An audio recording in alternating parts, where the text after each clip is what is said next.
Hello, I'm Julian Knight and welcome to our live show. Today we are discussing generation rent, the generation of young people being priced out of the property market that are subsequently looking for not just a house to rent, but a home. Joining me to debate all aspects of the topic are Robert Bolwell from Dutton Gregory Solicitors, Sean Hooker from My Deposits, and Kevin Allen from the National Private Tenants Organisation. Welcome, gentlemen. Hi. Hello, Julian. Coming up on the show also today, we discuss how long-term renting affects both the landlord and the tenant. We'll hear some gas safety tips in our Ask the Expert feature, and of course we'll discuss all manner of topics affecting landlords in our Tweets of the Week section. If you do have any questions for our panel of experts on any of the topics mentioned, please send them in using the box on your screen, or if you're tweeting during the show, please use the hashtag #LetYourPropertyTV and we'll give you a mention. Okay, Kevin, first up, who are we talking about when we refer to generation rent? Well, Julian, it's a term commonly referring to people under the age of 30 who in different economic climate might have been first-time buyers. I was reading recently that the average age of a first-time buyer is now 35. But I think you could probably extend that definition to renters of all ages and all personal circumstances who don't have an option other to rent. And that's why I think our organisation thinks it's critically important we have a secure, decent and affordable private rented sector. Okay, so Robert, as we move into generation rent, as we get older people sort of renting for long term, what sort of challenges does that present to landlords? I think quite a few, because at the moment we have an industry that's really predicated on the idea of relatively short-term tenancies, 6 months or 12 months assured short-held tenancies. We also have lenders out there, mortgage companies, which will put a condition very often on a loan that you can't rent out for long terms. So if you're a landlord and you recognise there is this demand out there, you've got to change the nature of your tenancy, you've got to think about more regular rent reviews, you've got to look at who you're going to borrow your funds from if you are going to invest in the sector. Your tenancy agreement is going to have to change if you're going to keep abreast of the times. Okay, Sean, we all remember the Montague report earlier this year, and it suggested we were quite unprepared for the rise of long-term renting. What were some of the chief concerns?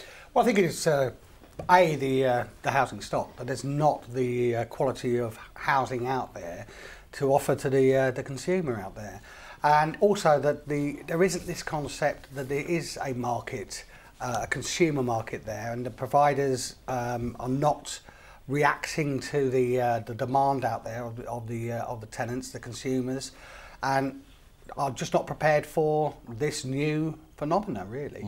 Robert, do you agree there? Do you think that in this landscape, this generation rent, that landlords are, some of them are actually changing their approach? I think they are, but it's a slow approach. I mean, what I liked about the Montague report is actually recognise there is a problem. I mean, we've got roughly 3 million households in this country that rent.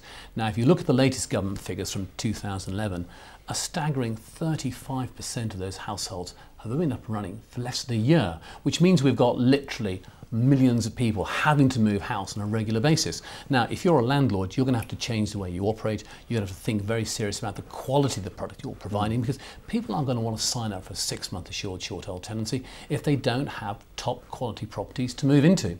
It's going to be a supply and demand game, it really is. Okay, but Kevin, what sort of changes do you think that tenants do actually like to see when it comes to a longer term property?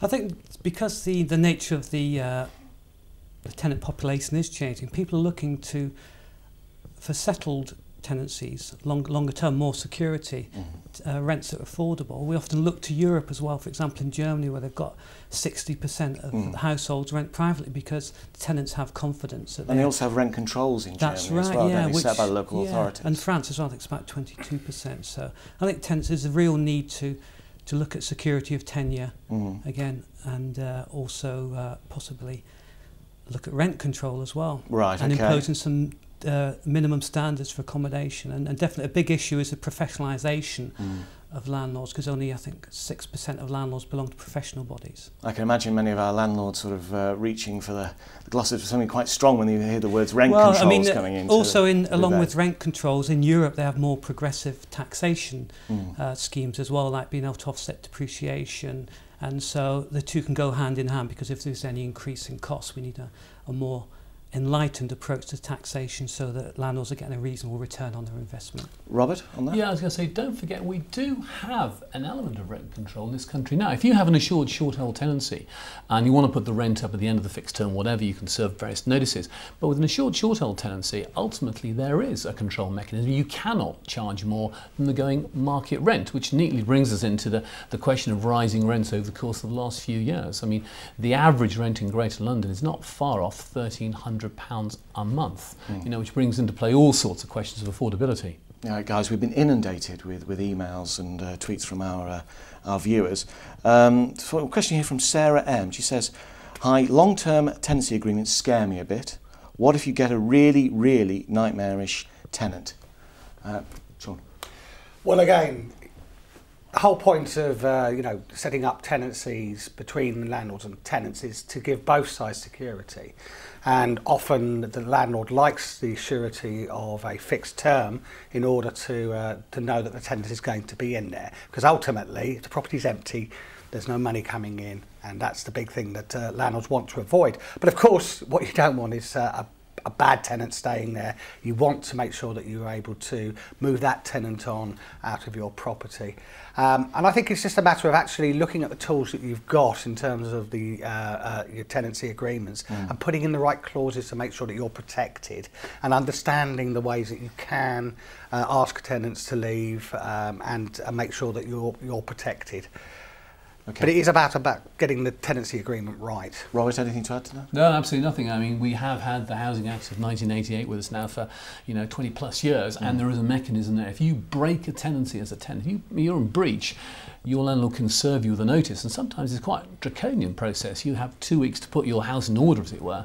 Otherwise, your landlord can take you to court, and the judge ultimately can order you to move out. So there is that safety mechanism there for all tenants, whether it's long or short-term lets. Okay, we got a question here from Kate Jones as well. She goes, "I have a property that currently has some really good tenants in it. If I try and lock them in for a longer contract, what kind of assurances can I get that they will stay the full term? Do I need to put a break clause in, or can you actually lock people in?" Kevin, what do you think? I'll certainly advise including a break clause to allow the tenants to leave early if they so wished. I don't think landlords have anything to fear from a long-term tenancy. After all, it is a guaranteed income stream rather than having voids. And for example, if a landlord uses a letting agency, there's reference checks made, etc., and credit checks. So if it's all done properly, I can't see anybody should have any real major concerns. Okay. I think I'd probably add just 2 points to that, if I may, Julian. I think number one, if it really is a long term, if we're talking 5 years, think about having a rent review clause in there somewhere. So at the end of 12 months or 2 years, you can, as a landlord, see if the rent's still a market rent.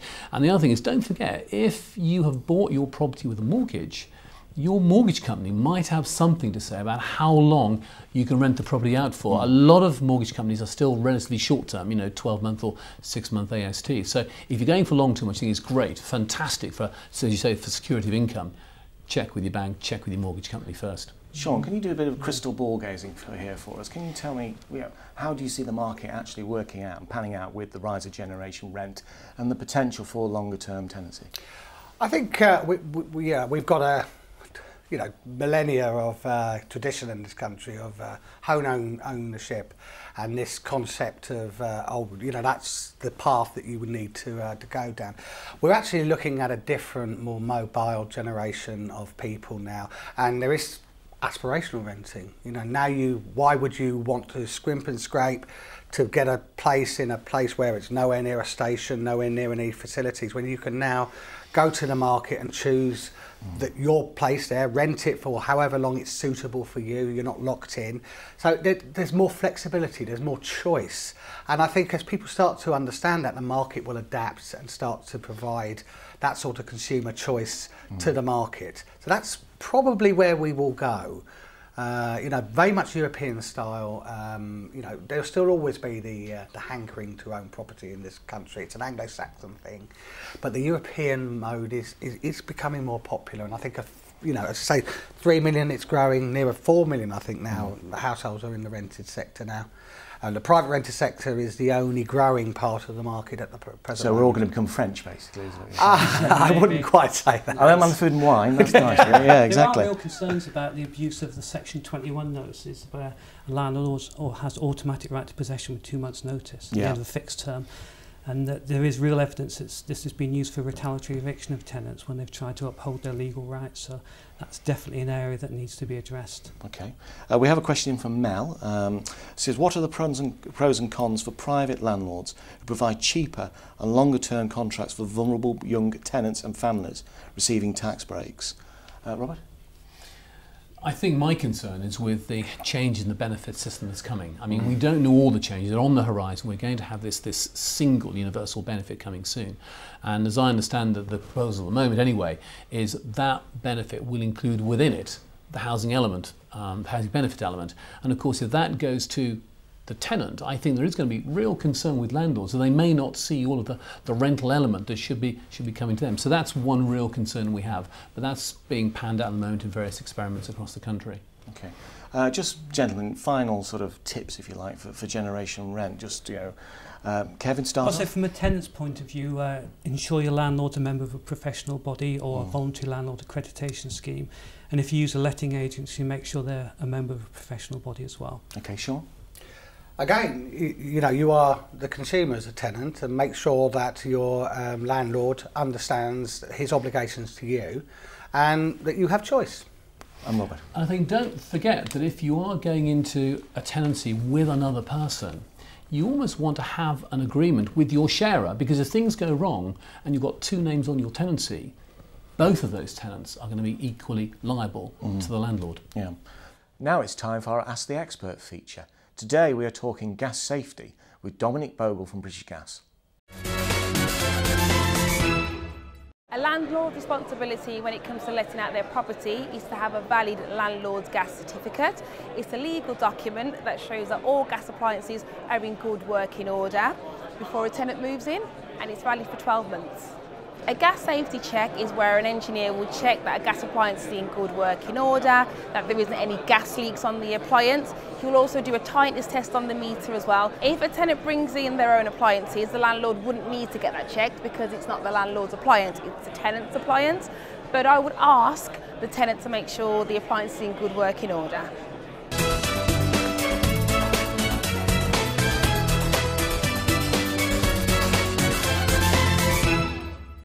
Some really good tips there from Dominic. Do you think, Kevin, that there are still landlords failing to keep up with safety requirements such as those outlined by British Gas? And do you think there are still rogue landlords? Yes, unfortunately there are. There are some that are rogue landlords through willful neglect, and some also that are just unaware of their responsibilities. I think in the recent shelter report local authorities have found that it was over 1,400 landlords who have continually of concern to them. Another issue related to gas safety is electrical safety. There's no legal requirement for landlords to have test and inspection of wiring installations or appliances, although professional landlords do have it done. And a recent report by Electrical Safety Council found that private tenants were disproportionately affected by electric shocks. Okay, Robert, what are the consequences, legal consequences, of being a bad landlord? Being a bad landlord, well, it's where you want to start really. I mean, if you don't have your gas safety certificate, you could have dangerous appliances and ultimately you're putting your tenant's life at risk. If you don't carry out the presently voluntary tests on the electrical systems, well, again, you could be putting lives at risk. One of the big areas at the moment is all to do with tenant deposits. And if you don't register your deposit, if you don't serve the correct information on your tenant within the right time frame, you could be looking at penalties of up to 3 times that deposit simply because you haven't complied with legislation. Okay, Sean, landlord, everyone knows that financial times are tough for landlords and tenants. Can it actually make sense sometimes just to scrimp a little bit on, not safety of course, but in terms of actual the cost of the property, just in the long run? No, I think it's like anything else. If you take shortcuts, you're likely to get yourself into trouble. So you need to research. You need to research thoroughly your business model that you're actually trying to set up. And I think this is one of the problems. Is that people are not aware that of all the responsibilities they have, and they think, well, this is going to be quite easy. And when they come into trouble, then that's really when they start to see that money has, that saving of money is not really a saving. It's actually costing you a lot longer, in the long term, a lot more money. Yeah. Okay. Robert, what advice would you give? As a reader here, a viewer, Olivia Pope, has written to us to say, what advice would you give for a new landlord, really not wanting to be labelled as a rogue landlord? I try to treat my tenants like tenants and not a monthly income, but don't want to be taken advantage of. I think if you're a first-time landlord, I would honestly suggest using a managing agent for that first 12 months. If nothing else, they will get the paperwork right. If you go to an organisation like ARLA, the Association of Residential Letting Agents, they have panels of approved agents across the country. And for the first 12 months, you'll see what a tenancy agreement should look like. You'll see what a gas safety certificate is. They will take you through all the important things that you really need to know to avoid this label of rogue landlord. Okay, Kevin, it's quite an interesting email we've had in from Chuck Fox. Should landlord properties or the rental market have a star rating, a bit like hotels, to make pricing clearer for the consumer? Yeah, that's an interesting concept. Yeah, I could perhaps see some mileage in that. It depends. Who would do the testing then? Well, yes, it's always difficult that if it's based on subjective opinions as well. I think there was recently a Rate Your Tenant scheme launched. And that had sort of some major flaws in it because it was a lot of subjective views in it as well. But it could be perhaps something the consumer focus might take up. Okay. We have an email here from Safi, which sort of goes in with the whole energy sort of situation we're talking about with British Gas. Goes, my energy bills are high due to a lack of double glazing. Is this my landlord's responsibility or my own? Sure. Well, this is one of the the debates are quite current at the moment, and the government are trying to get their Green Deal launched. We've yet to see the implications of that, but one of the things is that if you bring in improvements to the property, you lower energy bills, benefits the tenants within it. It's coming on board. We'll have to wait and see. I think it's one of the problems is that you've got the energy efficiency legislation that requires a landlord to measure the energy efficiency and declare it. You have the Green Deal coming through there.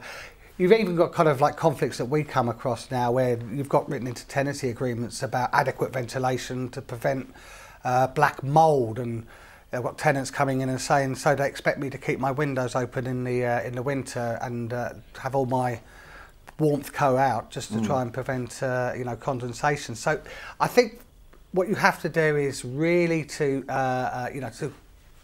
converse with your landlord and say, look, it's in your interest if we can get my energy bills down. Okay, can we work together to see what we can do? And presumably as well, it's a long-term benefit. We talked before about making sure you don't scrimp too much in terms of the upkeep of the property. Absolutely. It is more attractive to potential tenants if there is these double glazing and what have you in place. Absolutely. Absolutely. I mean, at the moment you've got a situation where if you want to make a structural change to the property, this could be argued structural, you've got to get your landlord's consent. But of course, the problem the landlord's got is going to spend all this money on double glazing, but he can't write it off against a capital allowance. We don't treat this business as a business in the country from the tax point of view. So you've got lots of issues there which need to be addressed really by central government at some stage to encourage this entire sector to go forward. Okay. We've had a question in from Jess. I am both an accidental landlord and a private tenant. It really annoys me that in London the standard of rental properties is sometimes terrible, especially when you consider how much landlords charge. Do you think there could ever be a minimum criteria forced on landlords, such as bathrooms have to be a maximum of 15 years old, for example? And that, of course, Jess is, as I say, she's from both sides of the fence there as well. Yeah. What do you think of that, It's Kelly? Interesting because there is the government's Decent Homes Standard, right, okay. which is designed for social housing but also applies to vulnerable tenants in private housing. I think in the last English housing survey, it was 37% of private tenancies failed the standard. And there's although all the laws are in place for local authorities to enforce what exists, but there is an issue of funding and resources to do it. And some councils have, like in Newham, have introduced selective licensing, which has licensed all private tenancies. So that's one way of raising the standard. They've been very much a sort of trailblazing. Yeah, it's an interesting idea. It'd be interesting to see how that develops. Yeah. And now it's time for our property tweets of the week.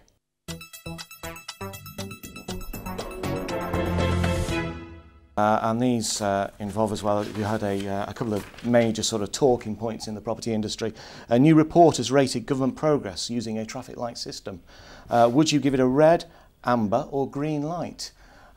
Robert, to start. I'd give it a red light. I mean, we've had report after report. We've had the Rugg report in 2006. We had the Law Society Commission, Law Commission in 2006. Well, coming up with lots of fantastic ideas. But from where I sit, and I'm a property litigation lawyer, not many of them actually come to fruition. And we've also got the tax scheme as well. So now I'm definitely a red, I'm afraid. Okay, Sean, are you a red or a... I would say an amber. Okay. I think there's some very good... Moderate man. Yeah, no, I think there's been some very good progress in terms of moving legislation forward to try and improve the sector. But there's some potential, banana skins for the government if they don't deal with the fundamental issue of how we are going to provide the decent homes in the future for the population. Okay, Kevin. Amber going on red. Okay. Yeah. In Scotland they had a comprehensive review of the private rented sector. The Scottish Government initiated that. That's what we need in England as well. Okay, and there's another tweet as well that's sort of talking, which is being discussed. Are rents rising or falling?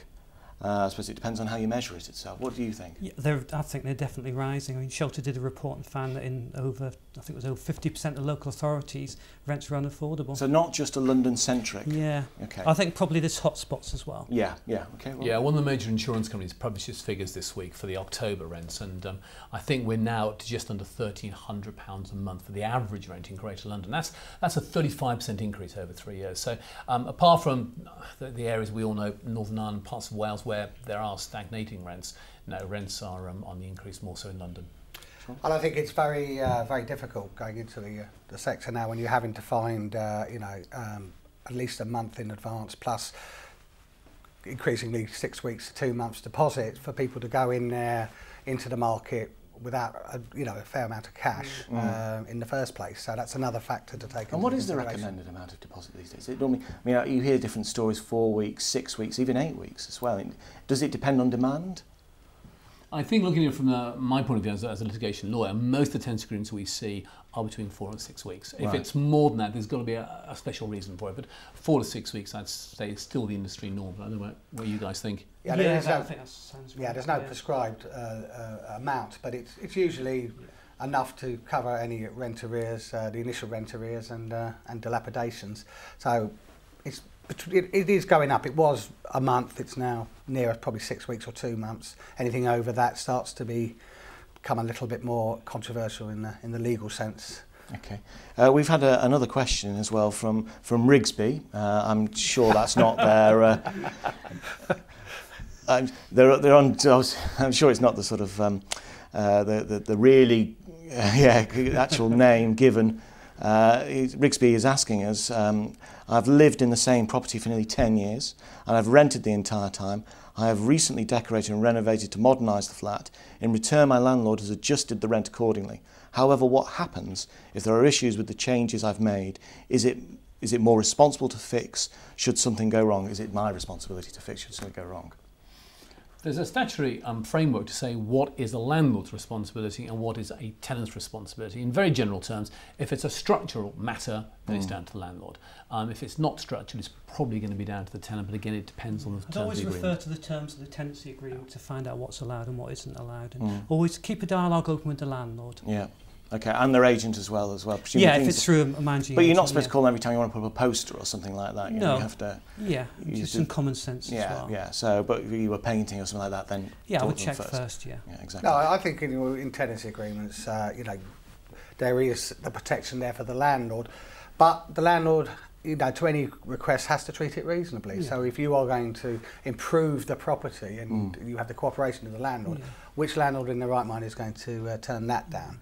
But it means that both parties do have to engage in a dialogue, and you know, they have to understand what they're letting themselves in. So you want to paint your living room bright orange, tell them first. No, absolutely. Yeah, and these are people's homes, so there's a social dimension to this business of letting. Okay, we have a question here from Helen. She says, as a landlord, can you explain to me the legal implications if I look for a longer term tenant who then mistreats the property? Do I have the ability to cancel the contract?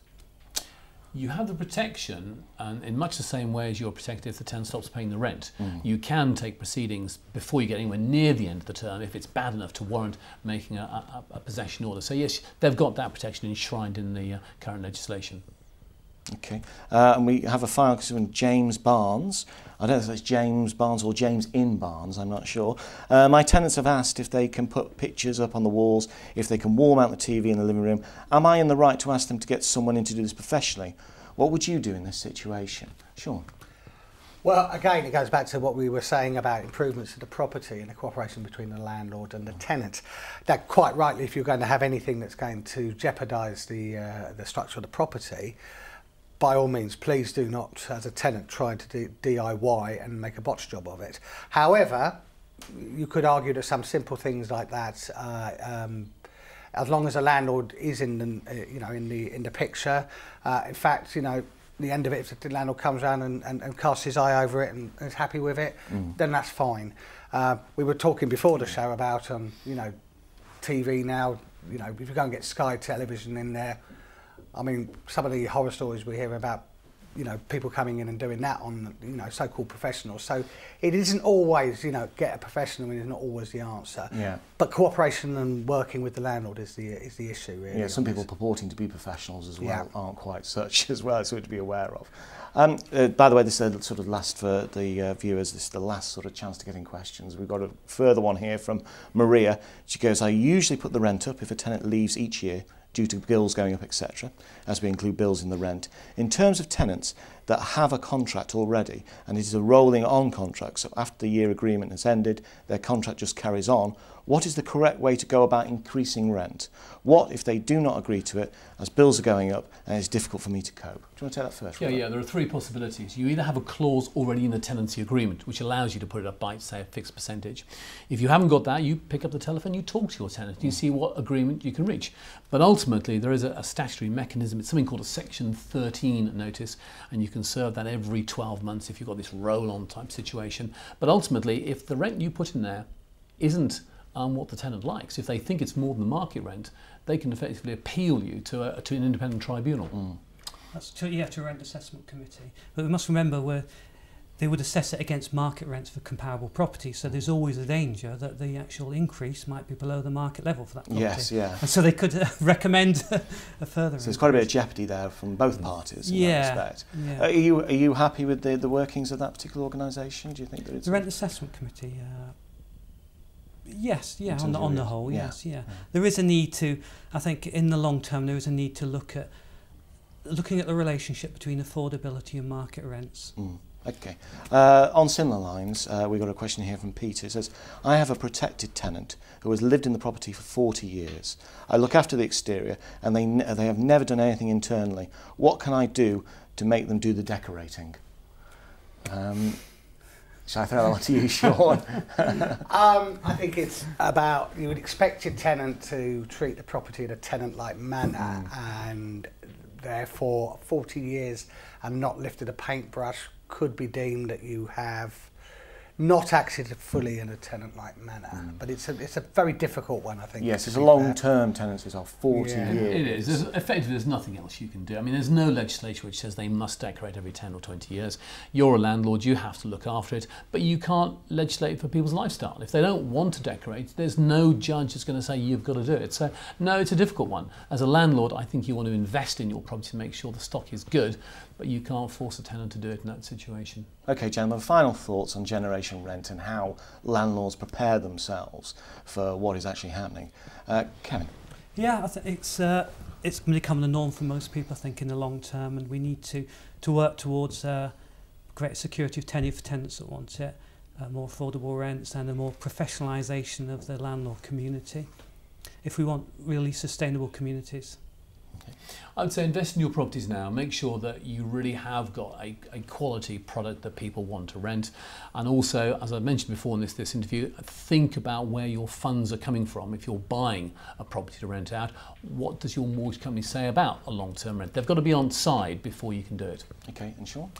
I think you have to, remember that your tenant, when they move in, that's their home, and that's where they will come home to every day and live in.